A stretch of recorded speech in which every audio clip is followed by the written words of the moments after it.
Bonjour à tous, on se retrouve aujourd'hui pour une nouvelle vidéo qui sera un des premiers points lecture du mois d'avril parce que comme je vous le disais dans mon book haul, je pensais avoir moins lu au mois d'avril et finalement j'ai lu une dizaine de livres donc j'ai été hyper contente et j'ai décidé du coup de vous le faire en plusieurs fois parce que ça paraissait quand même assez gros. Donc cette fois-ci je vais vous présenter 7 livres et puis la prochaine je crois que c'est à peu près dans les mêmes eaux. Alors, je vais vous présenter une romance, puisque au mois d'avril, avec Aurore, on a lu Lueur de l'Est, qui est le deuxième tome de The Compass série de Brittany Seccheri. Ici, on va se retrouver avec Connor, qu'on a rencontré dans le premier tome, puisque Connor était le meilleur ami du jeune homme dont j'ai oublié le nom. Non, je ne retrouverai plus là comme ça, mais c'est pas grave. Et du coup, j'ai été ravie de le rencontrer parce que je n'avais pas compris que dans cette série, on allait y retrouver à chaque fois des personnages qu'on connaissait des précédents tomes. C'est souvent le cas dans les romances, dans les séries de romances en tout cas, mais j'avais pas tilté, donc j'étais hyper contente quand j'ai compris que c'était lui. Et lui est devenu un peu un mania de l'industriel, de l'immobilier, pardon. Et donc voilà, au niveau argent, il n'a pas à se plaindre, mais il est très très renfermé, très très solitaire, il n'a jamais été en couple avec une femme. Et il reste meurtri par le fait que quand il était plus jeune, donc il vivait avec sa maman qui était tout seul et elle a eu 2 cancers qui ont failli lui coûter la vie. Et du coup, lui ne veut pas s'attacher parce que pour lui, il a tellement peur de perdre la personne qu'il aime comme il a pu le ressentir durant son enfance. Donc il s'est bloqué là-dessus et c'est pour ça qu'il n'a jamais eu de relation. Et le soir d'Halloween, il va se déguiser, comme beaucoup de personnes d'ailleurs, et au niveau d'un bar, il va faire la rencontre, donc lui sera en Captain America, il va faire la rencontre d'un chaperon rouge qui est Alia, qui est pareil une jeune orpheline qui a grandi donc du coup dans un foyer, qui a eu une histoire assez compliquée et qui vit une rupture assez mouvementée et assez dure pour elle. Et puis lors de cette soirée, du coup, ils vont se rencontrer et ils vont rester toute la nuit ensemble. Ils vont jamais vouloir dire leur prénom. Ça va toujours rester Chaperon Rouge, ou Rouge en tout cas, et Captain America. Et ils vont se rendre compte en fait que cette nuit-là va beaucoup plus les impacter qu'ils ne le pensaient. Ils vont partir le lendemain matin chacun de leur côté. Alia va notamment découvrir voilà, il va se passer un truc dans la vie d'Alia qui va bouleverser sa vie et qui va changer énormément de choses dans sa vie. Et on va les retrouver quelques années plus tard. Et vous vous doutez bien que du coup, comme c'est une romance, ils vont se retrouver par un événement particulier. Et voilà, j'ai beaucoup aimé. Comme d'habitude avec Brittany Seccheri, en fait, j'aime beaucoup la plume. Je trouve qu'à la fois, elle nous fait rire parce qu'il y a des références assez marrantes ou des situations assez cocasses. Donc à la fois on rigole, à la fois on passe un très bon moment, ça se lit tout seul. C'est vraiment plongé dans notre lecture, on a du mal à en sortir, on a vraiment envie de savoir ce qui se passe pour nos personnages. Elle arrive toujours à nous décrire des personnages hyper attachants. Et puis aussi c'est assez compliqué parce que nos personnages vivent toujours des choses, ou en tout cas ont une histoire, une enfance, ou un drame dans leur vie qui fait que ils sont tous à fleur de peau, assez touchés, et du coup c'est assez bouleversant et on a toujours peur d'apprendre certains événements. Donc voilà, au mois de mai on lit la suite, je me suis procuré le tome 3 et j'ai très hâte du coup de replonger dans la plume de cet auteur que j'aime beaucoup, qui pour moi reste une des meilleures plumes de romance, en tout cas celle où je suis jamais déçue, ou à chaque fois que je lis un roman d'elle, j'aime beaucoup. Donc si vous voulez essayer la romance parce que ça vous fait un peu peur, parce que vous avez peur que ce soit trop gnangnan, etc. Certes, on a quand même des clichés et voilà, il n'y a rien d'exceptionnel non plus, mais vous passez un très beau moment, vous vous laissez avoir, et surtout, elle en joue un peu des clichés de la romance, je trouve. Donc voilà, j'aime beaucoup en tout cas l'écriture de cet auteur. Le deuxième qui va sortir un peu du lot, parce qu'après je vais vous présenter des policiers. Voyage au bout de l'enfance de Rachid Benzine, je vous en ai parlé dans le book haul, qui est publié chez Point. C'est un très très court roman de 80 pages qui nous raconte, en fait, c'est l'histoire de Fabien, qui est un petit garçon de 10 ans qui habite en région parisienne, qui qui adore la poésie, qui adore son professeur d'école et qui voit ses parents de plus en plus se renfermer, s'isoler et notamment à cause de la religion. Et un jour, ils vont expliquer à Fabien que il va devoir, qu'il ira plus à l'école parce que du coup, ils vont partir en Syrie pour la religion. Et, et en fait, on va le suivre du coup. Déjà, lui au départ, qui ne comprend pas forcément pourquoi il doit quitter l'école, son professeur, ses camarades, le foot, etc. Et il va arriver dans ce camp là-bas. Et il va voir. À la fois, il va raconter comment vivent ses parents, comment ont réagi ses parents et comment ses parents ont vu en fait qu'on leur avait menti et que ce qu'on leur avait promis, c'était pas du tout ça. On va aussi voir cet embrigadement, mais vu d'un point de vue d'un enfant de 10 ans qui comprend sans comprendre. Et vraiment, ça a été très touchant. J'ai beaucoup aimé. C'est un roman très fort. La plume de Rachid Belzine est incroyable. Elle m'a énormément fait penser à la plume de Yasmina Khadra. Et ouais, c'est vraiment impactant. En 80 pages, on peut dire que ça va tellement vite parce que je l'ai lu très très vite, en même pas une heure. Mais, euh, mais c'est tellement fort, il y a tellement de messages, il y a tellement de choses en 80 pages. Je sais pas comment il a fait pour mettre autant de choses, mais vraiment c'est bouleversant, c'est révoltant. Il y a énormément de messages et on se rend compte de beaucoup de choses. Donc c'est vraiment un sujet en plus qui m'intéresse. Donc c'est pour ça que j'ai voulu commencer par celui-ci. Mais je lirai d'autres livres de cet auteur parce que vraiment j'ai trouvé ce roman incroyable et je vous le conseille si la thématique vous trigger pas trop et si ça vous intéresse parce que je trouve que c'est toujours intéressant d'avoir ce point de vue là en fait et de voir que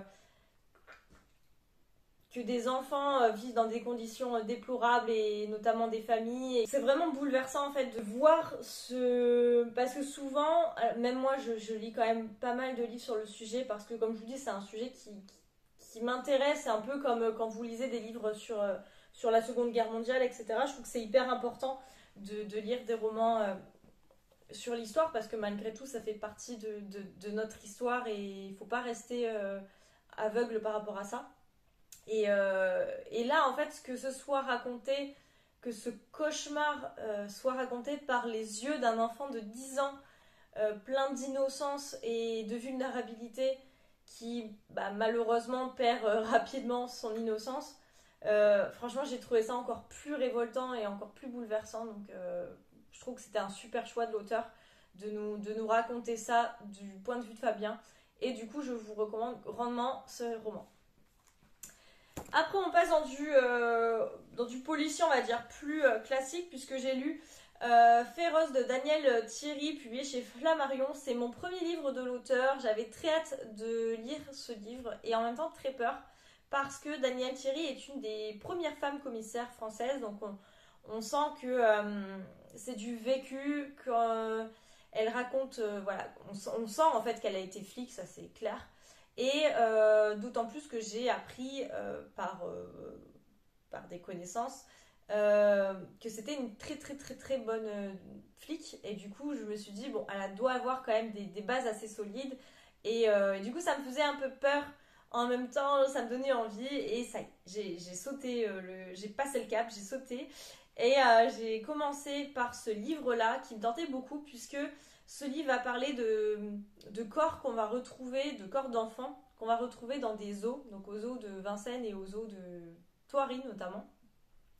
Et voilà, les deux, même si la disparition d'enfants c'est pas forcément ma cam, j'avais quand même assez hâte parce que du coup je savais que ça se passait du coup près de mon ancien chez moi. Et puis le zoo de Thoiry que j'aime beaucoup, qui est un de mes zoos qui m'avait assez marqué quand j'étais enfant et jeune adulte. Donc voilà, j'avais à la fois hâte de découvrir la plume de Daniel Thierry et la thématique me plaisait beaucoup. Et c'est notamment une enquête de Edwige Marion. Donc quand j'ai regardé, on est vraiment assez avancé dans la série. Et c'est peut-être ça le bémol de ma lecture, c'est parce que je me suis pas du tout attachée à l'équipe. parce que peut-être il y a tellement de choses qui se sont passées que du coup j'ai loupé des événements et ce qui fait que j'ai eu un peu de mal parce que en parallèle de l'enquête on suit du coup les personnages et ce qui se passe dans leur vie et j'avoue que à ces moments-là je m'ennuyais un peu. Pour ce qui est de l'enquête policière en elle-même, j'ai bien aimé, mais comme globalement dans cette lecture, j'ai trouvé que j'ai quand même mis assez de temps à le lire pour un policier. J'avais pas forcément, j'y retournais pas forcément avec grand plaisir. Je voulais quand même en savoir, connaître la fin de cette intrigue, mais ça m'a un peu refroidi. Donc il me reste un autre livre de l'auteur dans ma pile à lire. Je réessayerai quand même parce que voilà, je reste jamais sur un échec unique. Mais ouais, j'ai quand même été assez déçue de ma lecture et j'ai trouvé que c'était un bon roman policier, mais il y avait carrément mieux et je pense que j'avais tellement mis la barre haute aussi par rapport à l'écriture de l'auteur que du coup je me suis dit bon, c'est pas mal, mais ça casse pas trois pattes à un canard non plus. Donc, assez déçue. Si vous avez lu Daniel Thierry et que vous l'aimez beaucoup, je suis curieuse de découvrir le titre que vous avez préféré parce que du coup, peut-être que j'essaierai de lire celui-ci et que je verrai un peu plus toute, toute la plume et le potentiel de l'auteur. Mais en tout cas, pour moi, celui-ci, c'est pas forcément un livre que je retiendrai et que je garderai. Un deuxième policier que j'ai bien aimé mais sans plus, c'est Jeu de peau de Anouk Schutterberg chez Plomb. Ici on est dans un roman donc policier où on va retrouver Giuliano Risoni qui est un peintre de renommée, qui est multimillionnaire, qui est très connu sur la scène médiatique et artistique mondiale. Et il a notamment été formé par un grand tatoueur japonais. Et en fait, il est notamment connu parce qu'il a tatoué des dos entiers en fait, de personnalités célèbres et ces tatouages sont estimés à plusieurs millions d'euros. Et il va être mis un peu dans l'embarras et convoqué au quai des Orfèvres puisque des peaux de dos vont être retrouvées, donc ces peaux tatouées vont être retrouvées découpées. Donc ils vont se demander au début les enquêteurs si du coup ça veut dire que les personnes en question sont décédées ou pas. Donc il va être convoqué pour savoir ce qu'il en est parce qu'il va être quand même le principal accusé. Et on va du coup partir là-dessus, sur cette enquête-là. Pareil, j'ai eu un peu de mal à me mettre dedans. Alors, contrairement à Féroce, j'ai un peu plus apprécié du coup le duo d'enquêteurs donc, qui est Stéphane Jourdain et l'inspectrice Lucie Bunvial. Mais l'enquête en elle-même, elle était sympa, mais vraiment pas plus. Heureusement que ça se lit très vite. Par contre, je l'ai lu en une journée, je pense. Ouais, je pense que j'ai dû lire en 24 heures, même pas. Donc voilà, heureusement qu'elle se lit très vite. C'est un roman policier, donc en général, ça se lit quand même assez vite. Je retesterai quand même la plume de cet auteur pour voir. Peut-être que c'était juste l'enquête en elle-même qui m'avait pas plu. Mais voilà, c'est un bon policier, vous passez un beau moment, mais pas quelque chose non plus de mémorable. Je suis pas sûre que vous m'en reparlez d'ici un an ou deux et que je me souvienne exactement de ce qui s'est passé dedans. Donc voilà. C'est pour ça d'ailleurs, je pense, vous avez dû le voir, mais je lis de moins en moins de policiers, de thrillers. Parce que je trouve que autant les enquêtes, quand vous êtes dedans, vous êtes à fond dedans et vous voulez savoir. Mais ensuite, c'est vraiment les romans que je retiens le moins. J'ai beaucoup plus de souvenirs de romans dramatiques, de romans contemporains, etc. Et du coup, c'est plus pour ça, je pense, que j'ai envie d'aller là-bas que les policiers thrillers. J'en ai lu beaucoup à un moment. J'en lis encore de temps en temps. Là, j'avais envie de thriller. C'est pour ça qu'au mois d'avril, j'en ai lu un peu plus. Mais je sens en fait que c'est pas du tout la même chose et le même sentiment et le même attachement en tout cas que j'ai au livre quand c'est des policiers. Voilà. Et le dernier l'avant-dernier, parce que du coup je vais vous parler d'un livre audio après, le dernier livre papier que je vais vous présenter, c'est Golem, le tueur de l'ombre de Peter Ackroyd chez Archipoche. Ici, on est dans du polar historique puisqu'on se retrouve à la fin du 19e à Londres en 1880, donc 8 ans avant que Jack l'Éventreur sévisse à Whitechapel. La peur avait un autre nom, le golem, puisque on va retrouver 2 corps de prostituées qui vont être découverts dans un quartier de Londres. Et la rumeur se répand qu'un golem, figure mythique de la tradition hébraïque, erre dans les rues de la ville en quête de nouvelles victimes. Ce qui n'empêche pas une troupe de théâtre de continuer à se produire dans les cabarets. Parmi les comédiens, Elisabeth et Dan Leno, adeptes du travestissement. Lors d'un spectacle, John Cree, bourgeois érudit et écrivain satisfait, tombe sous le charme d'Elisabeth qui l'épouse. Quelque temps plus tard, on retrouve le corps sans vie de John. Son journal intime révèle qu'il serait le mystérieux golem.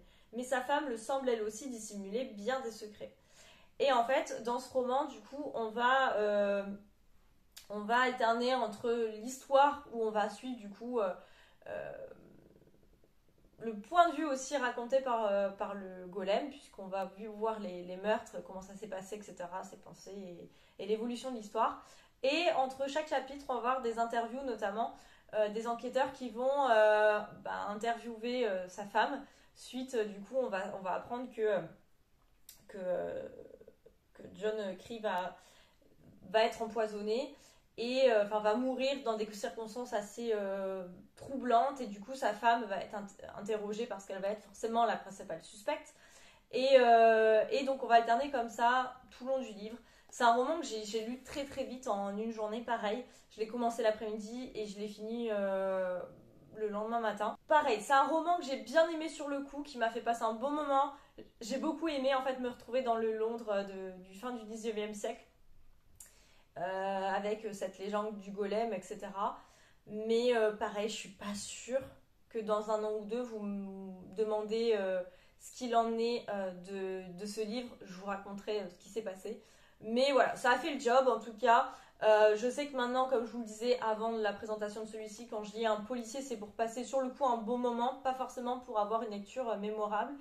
Et c'est ce qui a fait. J'ai voulu un livre qui se lit facilement, où je passe un très bon moment.